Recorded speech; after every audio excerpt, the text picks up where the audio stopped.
Pailob lang sa mga taong nakaminos sa imuha karon ug sa mga taong naga-underestimate sa imuhang mga abilidad. Kay usahay manggod bisan unsa pa nimo kahawd sa usa ka butang o bisan unsa pa na kasakto ang imuhang mga plano, dili gihapon na sila motuo sa imuha tungod kay wala sila'y salig nimo. Kay lagi ultimo raman ta nga pagkatao. Pero bisan og ing-ana pa man ng imuhang sitwasyon karon, padayon sa imuhang pagpaningkamot hangtod nga makab-ot nimo ang imuhang mga pangandoy. Himua silang inspirasyon sa imuhang pagpaningkamot. Kay og buot subayon, ang pinakamaayong balos sa mga taong nagdaog-daog sa atoa kay ang pag-asenso.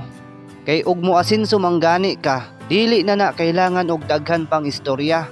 Maunay ginaingon nga ang pinakamaayong revenge is success.